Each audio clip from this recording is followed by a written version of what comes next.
Hello, Summoners! My name is Sam, and this is Vision Denial. And this week, we finish off the playoffs. We look at our expectations with the patch notes, see what the teams are coming in and where I would rank them, as well as players to look out for and who my all-pro teams are, and more on this week's episode of Road to MSI. Let's begin.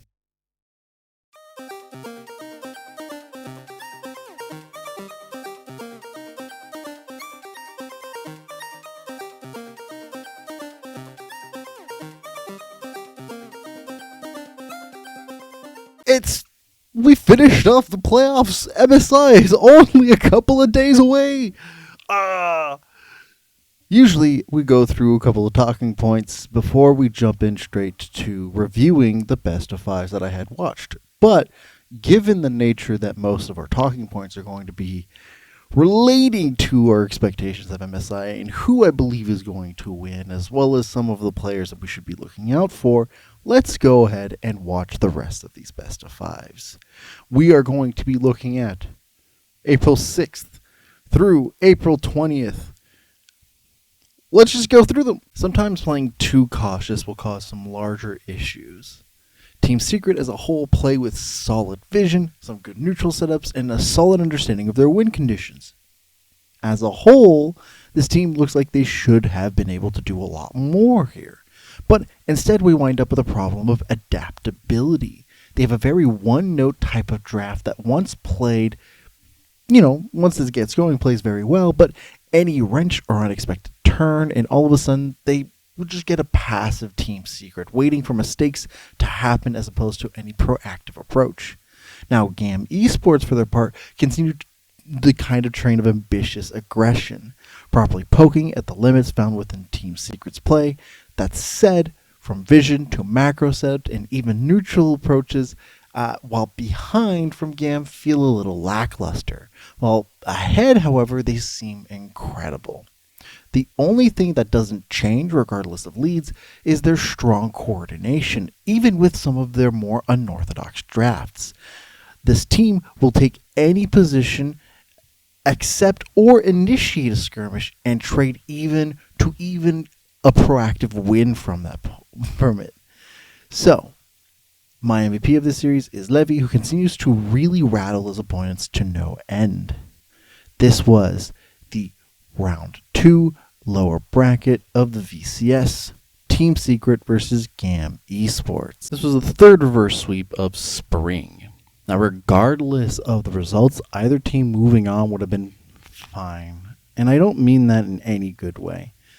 Los Grandes as a team had some solid coordination, some decent adaptation, decent vision play, and overall played to their win conditions pretty well.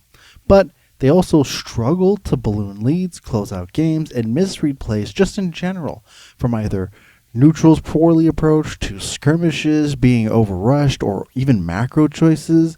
The one that really sticks out is they could have ended the game when Vivocade was doing Elder Drake, like at 3 different occasions.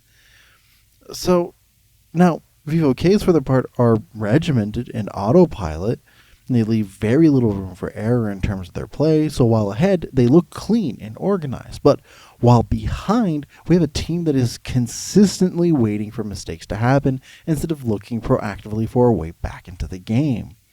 If a lead is not theirs in the first 8 minutes of a game, they just wait. The game belongs just essentially to their opponent. I struggle for this, but my MVP for this series is Lelico for how much presence he had in the skirmishes. This was round 2 of the CBLOL in the lower bracket, Los Grandes versus Vivocade Star. Congrats to Estral on being the 5th team to qualify for MSI. God, I love a rematch in the grand finals. So good. Now, Rainbow 7 came in with some interesting ideas, and clearly they wanted to be proactive. But if there was ever a time to show why poor drafting choices could really hinder your playstyle, look, an almost all-range draft with no engage or frontline is a bad idea. Twice. But poor drafting choices against a weaker team can still work out just fine. Now that said, Estral really kill it in this series, not only with their adaptations and proper understanding of both sides with the draft choices, but from proactivity and coordination, vision, ballooning leads. It was just fantastic to watch. Now, I'm not as big of a fan of how they approach their early game. It's a little inconsistent, but with leads or even while behind in the mid game, Estral have shown a masterclass in how to control tempo, space, and plan around your win conditions while limiting that of your opponents. We will have a solid representatives for the LLA going into MSI. My MVP for this series is Cody, who really controlled the space and tempo of each fight. This was the LLA's grand final, Movistar R7 versus Estral Esports. D+ have only shown disappointment.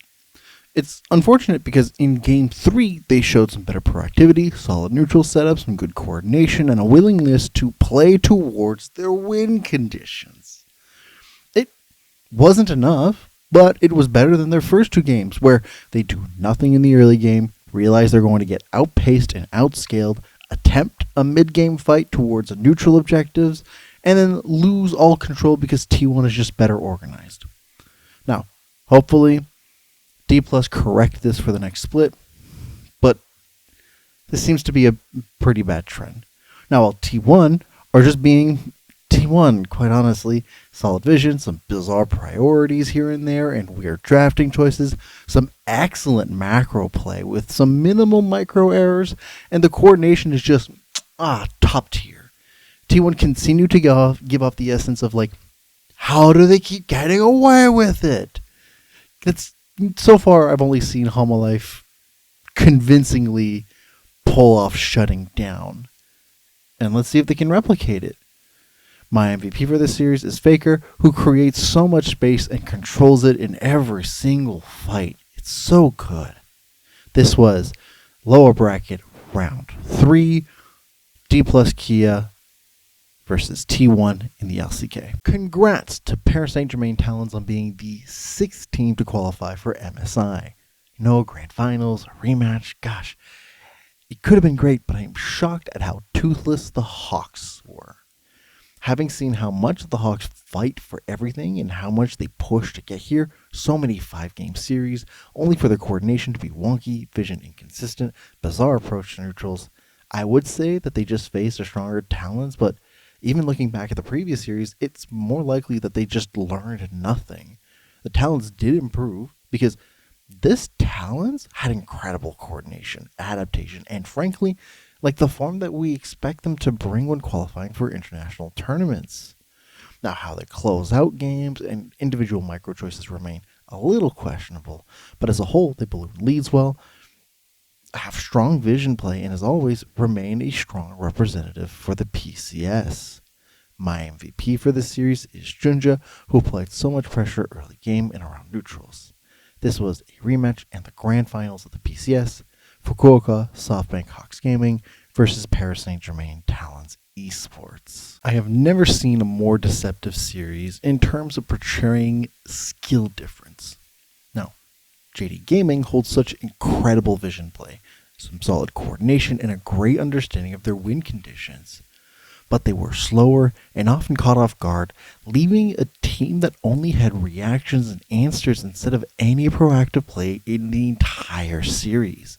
Because while the games felt slow, Top Esport was playing at an incredible pace, regularly holding control of neutrals, some of the best neutral play I've seen so far in spring, and great flanks and skirmish setups, all while minimizing strange mistakes. It feels slow because Top Esports play so deliberate in assuring that they are getting what they want in the way that it's needed. I have some concerns about their inconsistent vision play and some shallow wards. It is, especially for the kind of pressure that they play with, but I believe there's some time to refine that. They should not be playing with such weak vision so aggressively. My MVP for this series is Cream for the type of space he created for his team while shrinking that of JD Gaming's.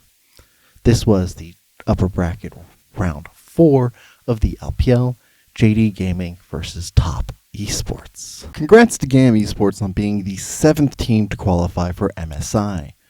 Viking Esports were by far the cleaner team. They had more patience, stronger vision play, better approach to neutrals, but the passivity on display coupled with disjointed skirmishing and engage options created a disappointing loop.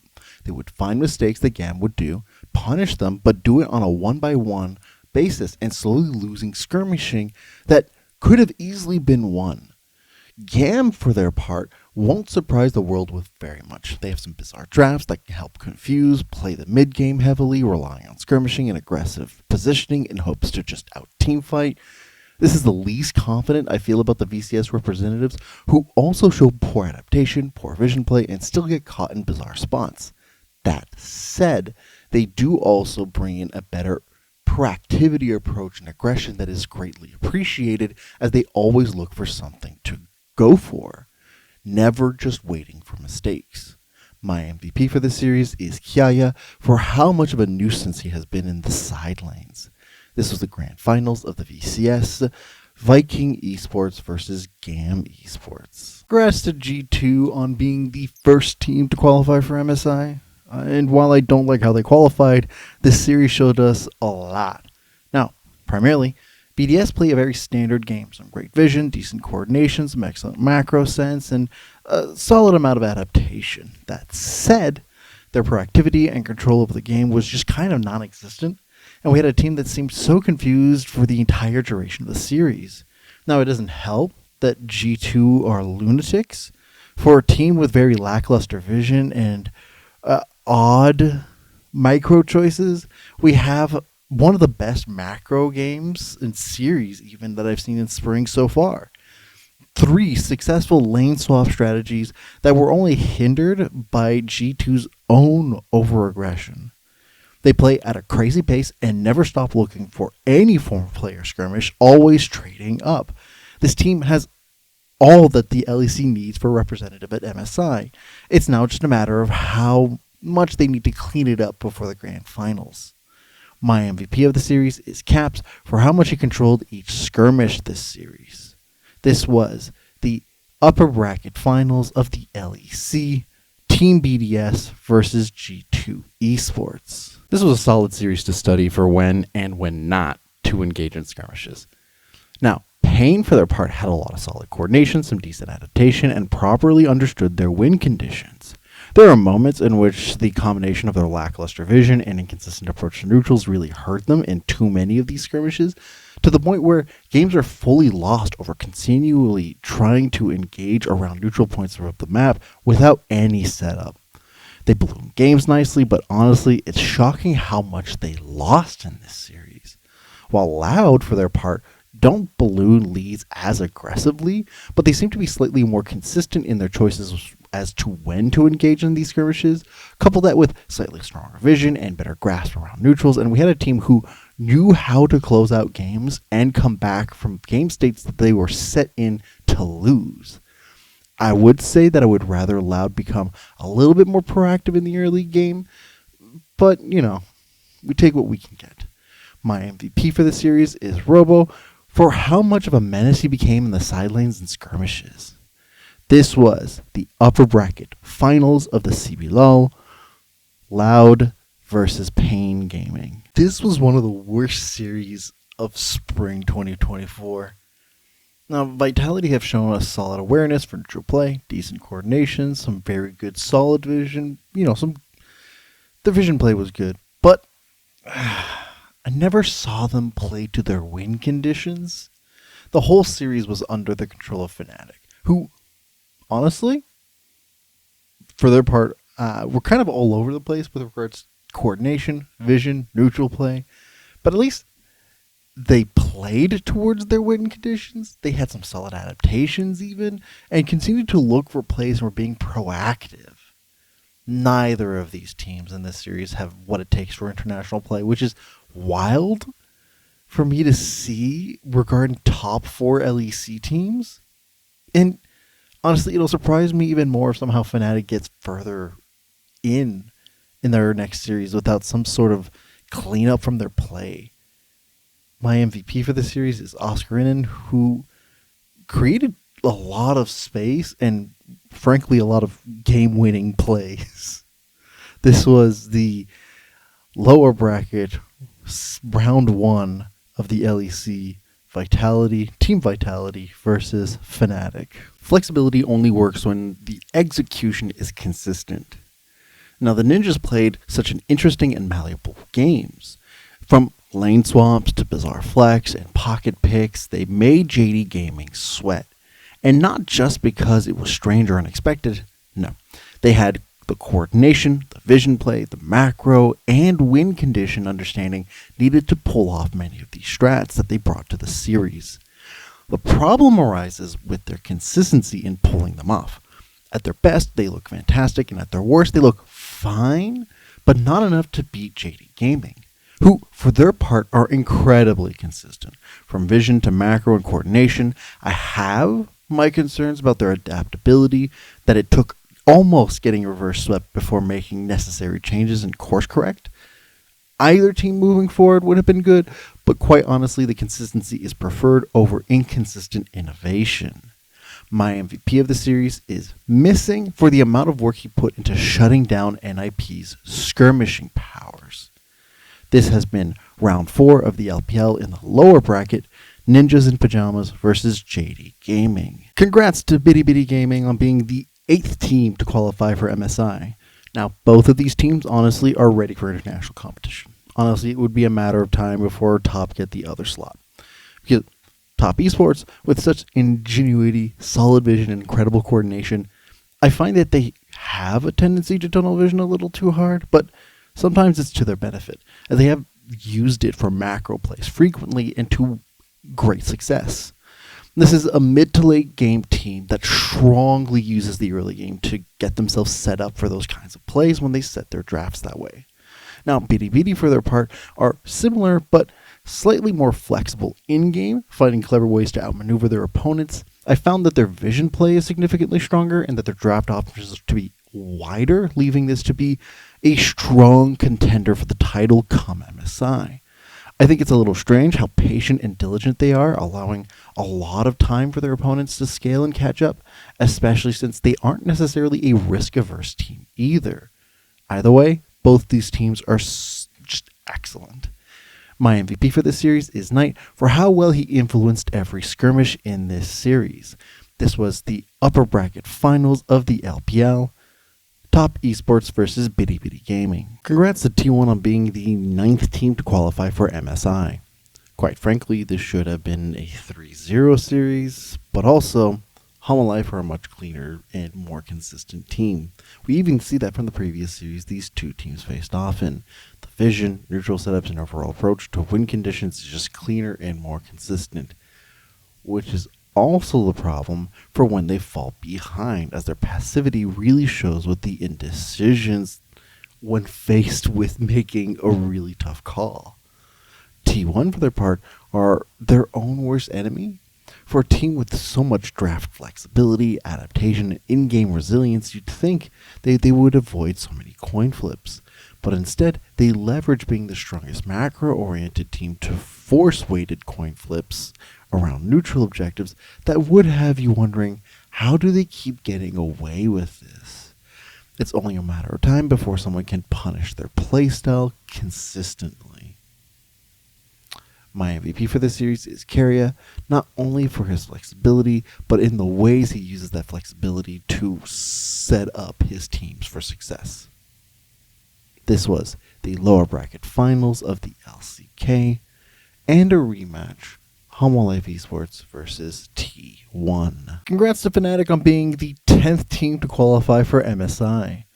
The 4th reverse sweep of spring 2024 in this series. Now, quite frankly, Team BDS espoused more confidence in me for international play, but not by much.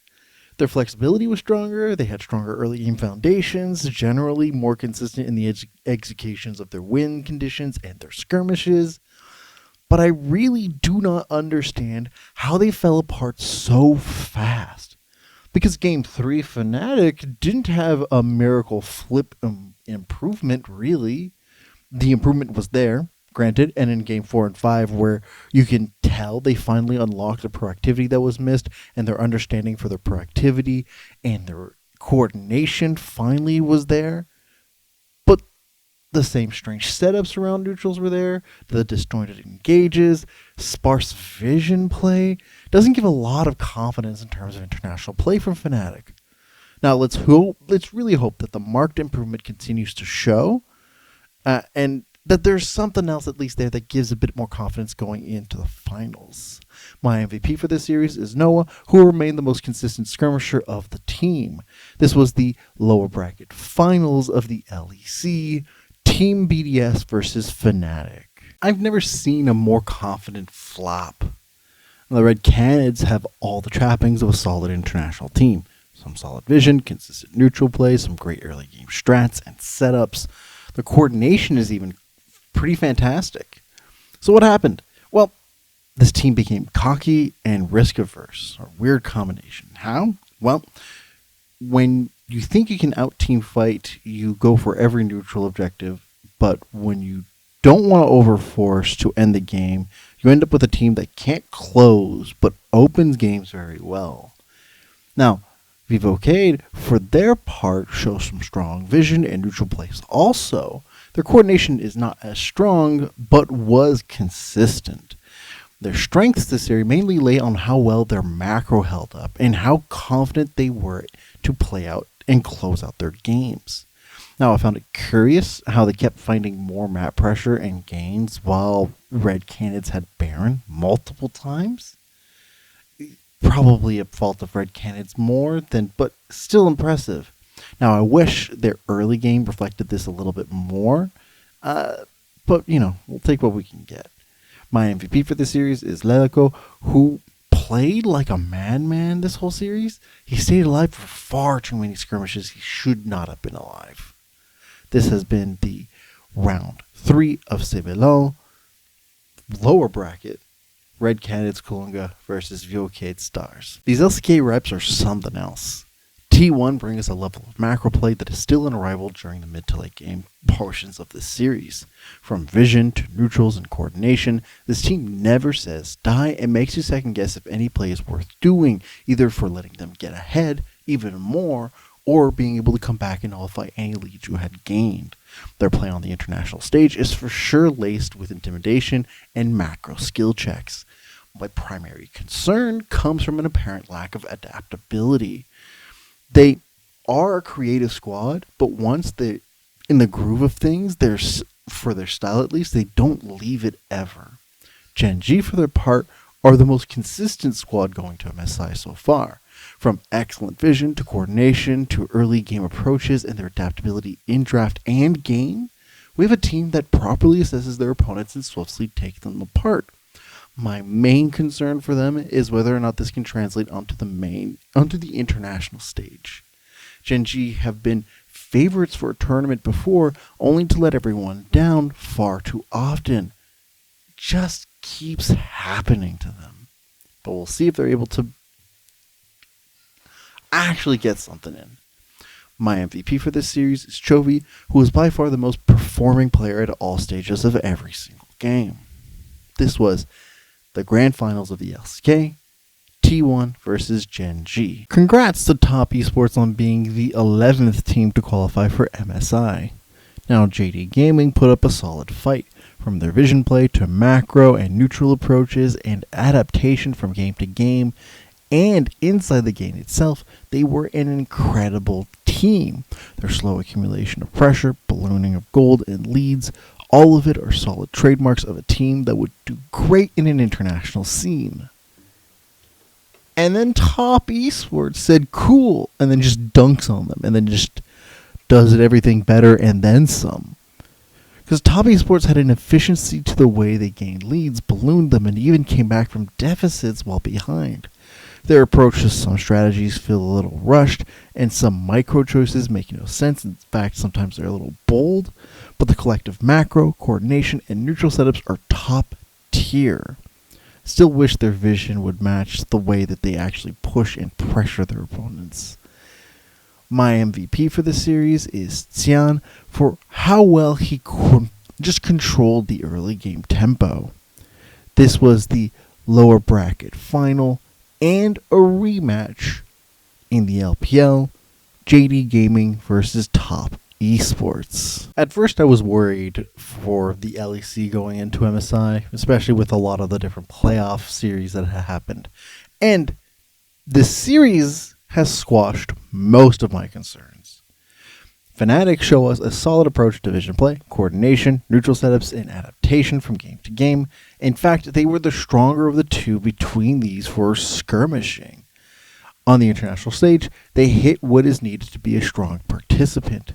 My main concern from them is how reactive and passive they are regardless of the state of the game, G2 holding almost all of the control. Now that said, it may have more to do with how strong of a macro team G2 is. Even amongst the goofy lane swaps and traded macro plays, the decisions that they made got them where they needed to go long term while consistently leading in turret takes and holding so much map pressure. You couple this with creative drafting, strong vision play as well, incredible understanding of how to use neutrals for tempo control, and strong coordination with it. The LEC will be solid at MSI. My MVP for this series is Caps, who with or without leads controlled so many aspects of the game in subtle ways. This was the grand finals of the LEC, Fnatic versus G2 Esports. This series was incredibly awkward. For the most part, Vivocade had more consistent early game with better vision and a strong aptitude to close out games and apply pressure around any objective. That said, they show some bizarre hesitation and poor choices around when and where to engage for skirmishing. In fact, both teams regularly found themselves disjointed in their team fights, relying on individual prowess more than anything else, something that the players on Pain Gaming had more consistently. Speaking of, Pain played a more tempered approach, opting into scaling, patience, and opportunity. Late game macro choices were really strong, and it's like they're very well suited for it. But I always wondered why they waited until the mid game to apply the same kind of pressure in regards to vision, skirmishing, or even any neutral setup. Neither team gave any strong confidence for international play, in my opinion. It was a very lackluster series with occasional strong skirmishing choices. My MVP for this series is Dying Keto for how he controlled the spaces in the skirmishes. This was a rematch in the lower bracket finals for the CBLOL, Vivocade Stars versus Pain Gaming. The LPL is incredibly scary. Top Esports is a very well-refined, controlled team who plays with vision and neutral objectives like no tomorrow. Practically the best out of all of the teams going into MSI, holding such strong mid-game macro choices as a bonus. I find some concerns on how they don't balloon their leads sufficiently and are content with keeping the game at a slow pace usually. That said, their coordination and how they close out games is fantastic. Bilibili, for their part, play vision and neutral solidly, not as strong as top, and their macro choices are roughly around the same kind of coordination and skill. But the thing that sets them apart is the aggression and control of the tempo of the game. At no point do we have a sense that Bilibili isn't in control, and this leaves Top Esports rushing so many of their setups and playing catch-up. MSI has no idea what the LPL is bringing, and I am excited to see where this goes. My MVP for this series is On for how much control he brought to each skirmish. Not only was this a rematch, but this was the grand finals of the LPL, Top Esports versus Bilibili Gaming. Congrats to Loud on being the last team to qualify for MSI. This series was a lot closer than it had any business being. Pain Gaming managed a lot of solid coordination in many different draft styles, and know exactly how to close out their games and play to their win conditions.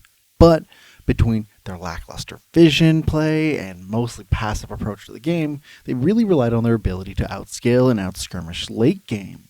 And Pain do play from behind really excellently, dragging out games out far longer than they're really needed and ballooning when leads are held. That said, Loud do not play from behind very well, which is where this dichotomy in the series came from. They're clearly showing a lot of hesitancy for different plays in general, do not give me strong confidence for international play.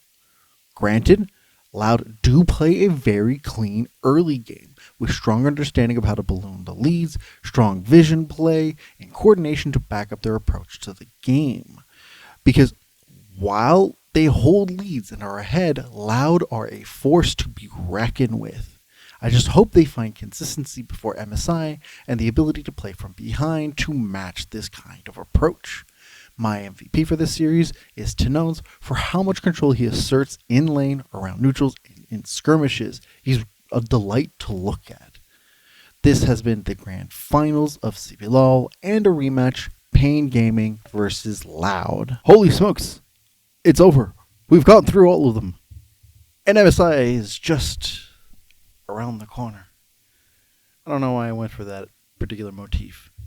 But a lot of these were cool, but near the tail end of it, I had a lot more concerns for some of the teams than actual excitement. Some of the different regions aren't going to be pulling up as much of the punches as I expect them to, or that I would hope for. There are other regions who are blowing me away. Some of the different teams are surprising me, especially with the continuous improvement that they have.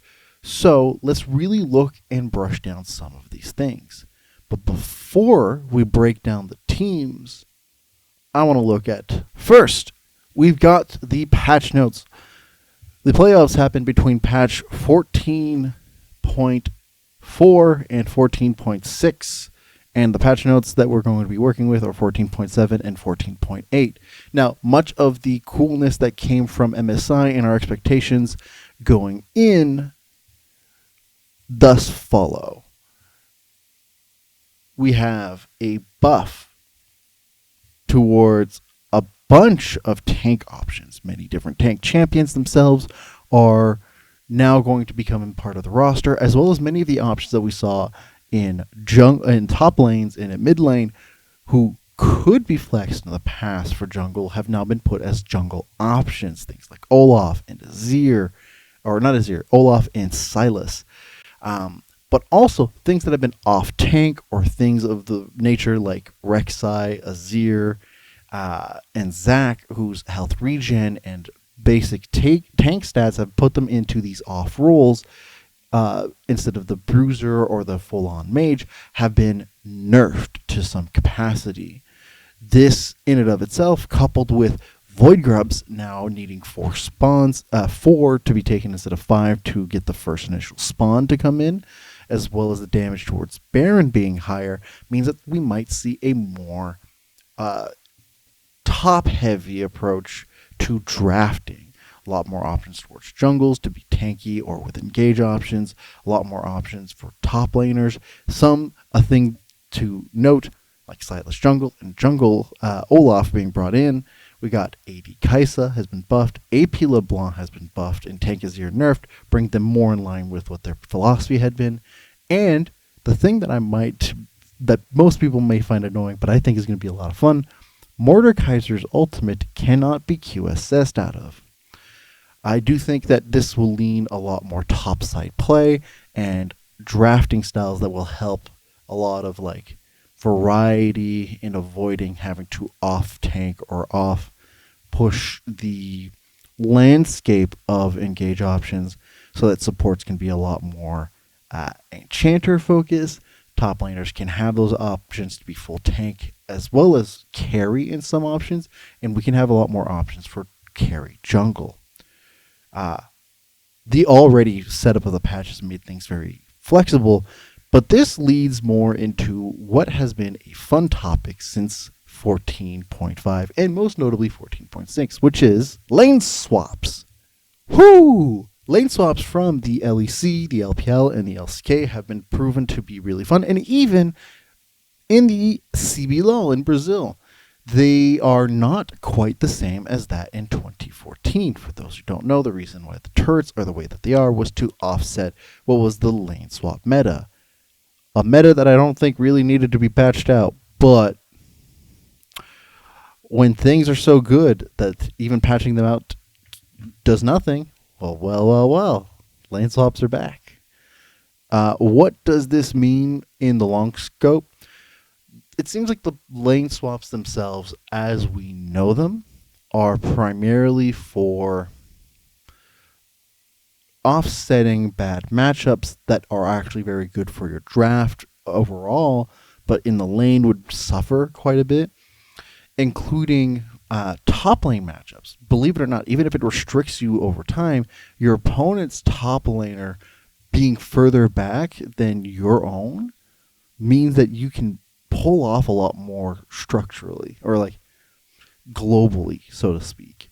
The nuances of a lane swap themselves is less about the speed and efficiency in which you put them, and more about how many of the different roles you can get ahead versus your opponent, as opposed to the way that you do it in a standard just face-off lane.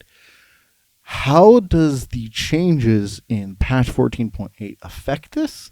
Well, given how Void Grubs have such a focus on the situation, you might see more teams contest or straight up do mirrored swaps. Believe it or not, the Void Grubs changing from 5 to 4 to get the first spawn incentivizes, and on top of it, dealing more damage now to turrets with the little tick at the end, means that people are going to be more likely to contest and fight towards the Void Grubs.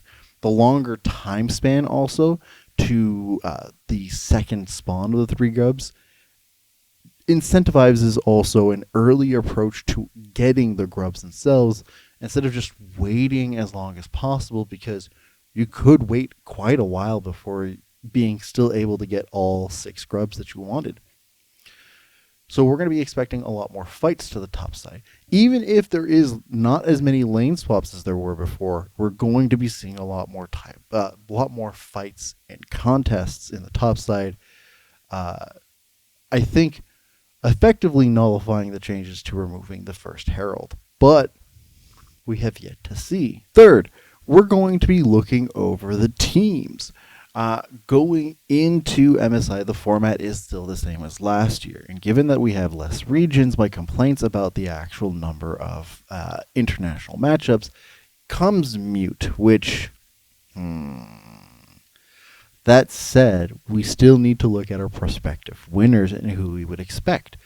I am going to change a little bit of the format of how I did it last year. Instead of dedicated videos to each team, or even a dedicated slide with more details, I'm going to give, similarly to the breakdowns that I used to do for the best of 5s, a 1 minute, 2 minute and a half long exposition of these teams and how to expect, as well as where I would rank them in expectations of most likely to stay in play-ins to most likely to be finalists.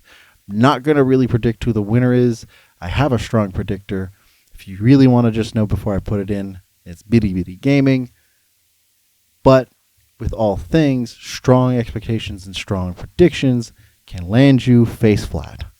So without further ado, let's start with, in 12th place for MSI within my ranking, we got GAM Esports. And unfortunately, this has more to do with the fiasco and scandal within win trading within the VCS, where every team, including GAM, had to lose a bunch of players, and notably their mid laner and bot laner, leaving their current ones, Easy Love and Emo, with the least amount of experience and cohesion with the team. And this translated within their playoff play of bizarre coordination, inconsistent approaches to macro play and neutrals, and just some bizarre mistakes overall. They should not be counted out completely. They still do have a very strong core between their support, top laner, and jungler, which leaves me, you should look out for Levy and Kaya, who put in a lot of work for the team to keep up their consistency. In my 11th slot for MSI ranking, we've got Loud from CBLOL in Brazil. This particular team, with their early game approach, is very consistent and solid. They do understand their win conditions, as well as where to stick their opponent's win conditions to attack and contest consistently and solidly. My concerns come, however, in their inability to balloon leads and how poorly they play from behind. When their players and their key players to note do not have the gold that they need, they seem to fumble and be lost and stall games more than is needed to be able to try to get further. If you are looking for some glimmers of hope, look to their solo laners, who are their players to look out for, both in Talons and Robo, who individually either apply such strong pressure into the side lanes or in skirmishes really likes to control spaces. If there's any hope for the Brazilian league to move forward, it is through those players. In my 10th slot for MSI ranking, we got Estral Esports from the LLA in Latin America. Primarily within their late game approach, they are very solid around neutral objectives as well as team fighting and zone control. They do end up closing out games and ballooning leads fairly solidly, and come concerns primarily within their early game approach. Between their bot lane and their jungler from Jose de Odo and Snacker, you end up with like quite a solid team of approach for the late game. But within the early game, it seems that there is an inconsistency with their priority, with having some of the lowest jungle controls and specifically Drake controls amongst all of the teams going into MSI, as well as their vision play in the early game being some of the most inconsistent and very lackluster, again, within the early game especially. Estral Esports show some concerns of being able to actually get to the point where they're able to play at their best. In my 9th slot for the MSI ranking, we got ourselves the 2nd seed of the LCS, FlyQuest up in North America. FlyQuest as a team shows some pretty good solid approaches to the late game with their coordination and ballooning leads and just how to close out games just in general. Their coordination, however, is a little hindered by their individual mistakes and habits of being caught out. This is less of an issue regarding their very solid players of Jensen and Masu, who you should look out for within the squad. But also, their early game approach is very lax. It comes with a philosophy of just wait till the mid game before you even take leads to balloon and win. This is substantiated by the lowest win rate at 15 when they're ahead, the lowest amount of particular first bloods, the lowest gold differential amongst any of the MSI teams. This is a team that unfortunately just assesses their teams as they are playing before actually going in for a strike. In my 8th slot for the MSI ranking, we got ourselves Team Liquid from the LCS #1 seed. Only reason why they're here is because they automatically qualify. I mention this because, as their playoffs have noted, they've been improving their ability to close out games and balloon leads when it comes to the late game play. Because their usual early game play is excellent. They have a great understanding of neutral objectives, some solid coordination regarding that aspect, the great vision, honestly, and within their players of Impact and Yon, who both put great side lane pressure and put great impact regarding their just team fights, the overall approach from Team Liquid is usually an inability to close out games. And it's just a matter to see if this improvement that they show in the playoff continues into international play, or if they're going to falter over opponents who are consistently stronger in those approaches. We'll have to see. In my 7th place slot for the MSI ranking, we got ourselves Paris Saint-Germain Talons Esports from the PCS in Southeast Asia. Honestly, this team is rather exciting. They tend to represent the PCS in their international tournaments, and usually with great success. This year, their tournaments have been a little bit shaky, especially within the playoffs, where they did take a while to warm up to become more and more consistent. But between their incredible vision, their approach to neutral objectives, especially regarding their mid-jungle duo, who are the players to look out for in Gen.G and Maple, you have a team that understands very well how to create leads early and once established, balloon them and close them out. But again, the concerns do come from the fact that they have shown a tendency to need in best of fives warm-up games where they would lose a couple before they actually get to where they need to go. And against a bunch of the pedigree that they're up against, that may not be great. My 6th slot for the MSI ranking, we got ourselves the 2nd seed of the LEC, Fnatic. Now you'd be wondering, why does the team with the lowest win rate amongst all the qualified teams seem to be so high up here? And that has to do with their adaptability. Within their bot lane, who are the players to look out for, of June and Noah, on top of the overall structured approach that they go for the game with their vision play and their coordination, mired slightly by some weird positioning on their part, you have a team that is willing to learn and take in things from their opponents little by little. And given that they're starting within the bottom part of the tournament, they'll have great time to do adaptability, and I expect them to swing very far. This is also an organization who historically has had great success in international play.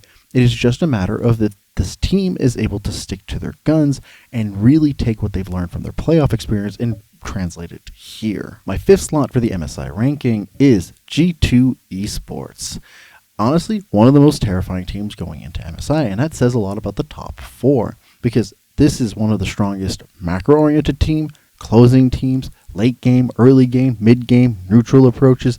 This is such a well-coordinated and well-oiled machine of a team that, by all intents and purposes, especially within the mid-jungle duo of Caps and Yikes, who have been tearing it up, should possibly make top four, but they only make it to fifth for me because of their inconsistencies.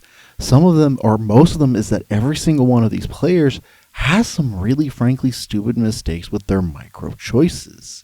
If it wasn't for that, or sometimes they're a little bit lackluster vision approach for the way that they play, this is probably one of the scariest teams going into MSI.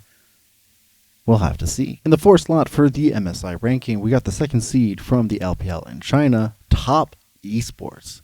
Quite frankly, this is a team who holds the most amount of control over their game. This is a team whose early game, mid game, late game, all of it, meticulous.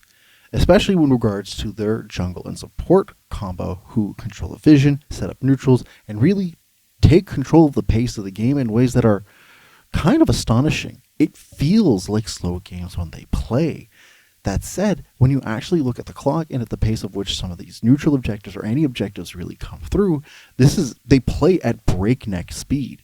And then you come to their team fighting and how they close out games, and you're left wondering, holy smokes, this is the second seed of the LPL.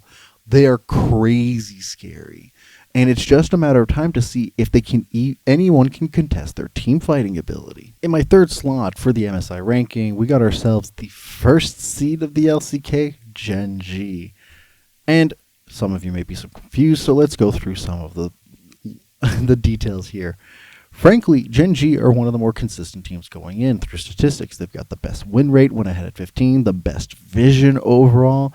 They rank second or third regarding dragon control, regarding most stats. They stay at the top. They are not a team to contend with. Their coordination is excellent. They have some of the best closing abilities. Their playoffs showed some cracks and some inconsistencies, but I think that has a lot to do with the teams that they were facing more than anything else.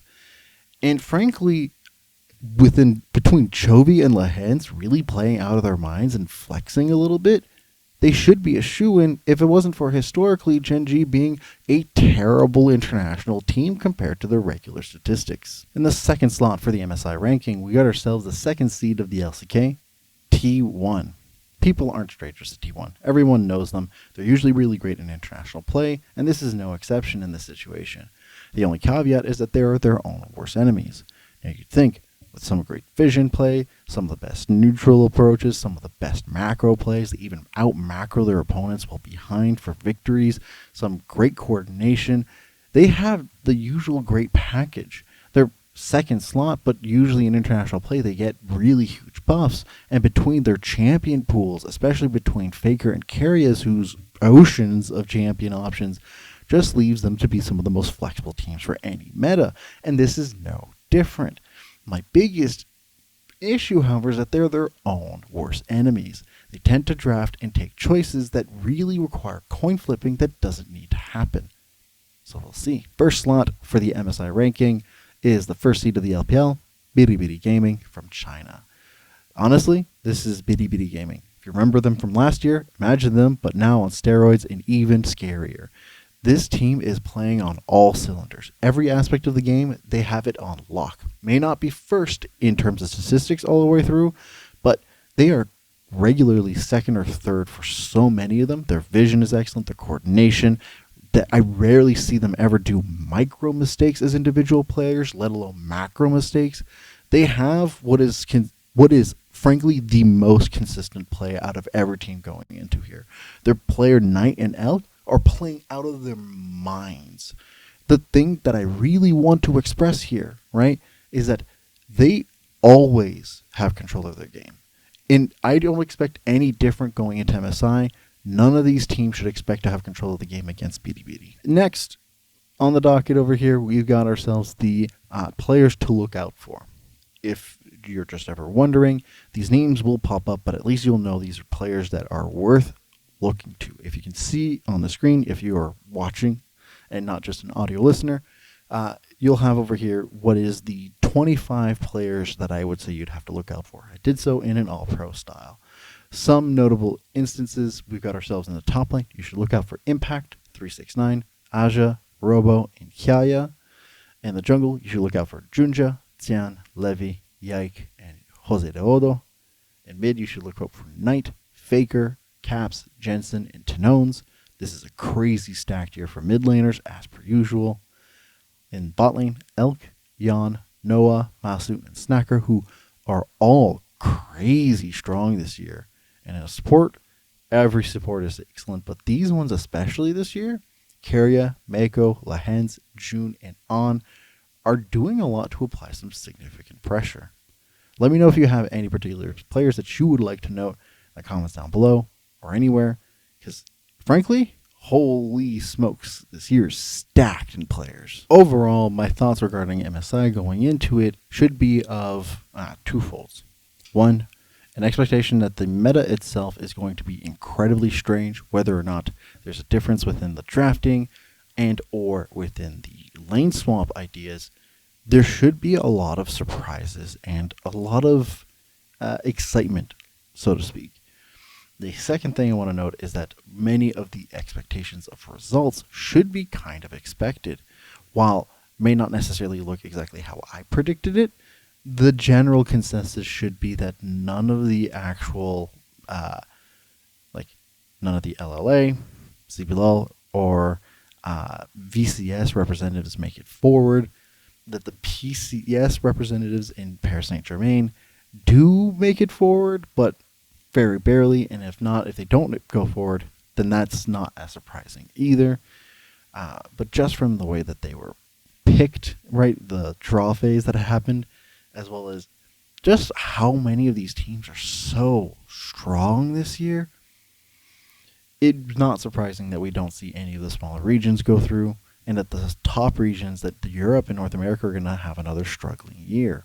I have some hope that G2 may prove to be a formidable foe for the LPL and the LCK, but I don't have as much strong faith in Fnatic unless they turn it around for some reason.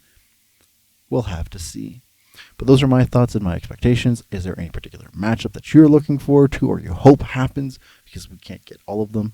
I'd love to hear your thoughts in the comments down below. That said, this is the last Road to MSI video. Holy moly. Apologies again to having done another bi-weekly version instead of a weekly version. Honestly, I thought it would make more sense to have it all finished up in one package instead of just having a small little snippet at the end. And the pace at which I was finishing these, it made sense for me to do it like this so I can also do some data collection. If ever you're curious, the stats that I use for my analysis are going to be down below, as well as the VCS scandals and all of my TikToks from before and my TikTok page. Thank you again for watching. I will see you at the end of the play-in stage of MSI. Have a good one.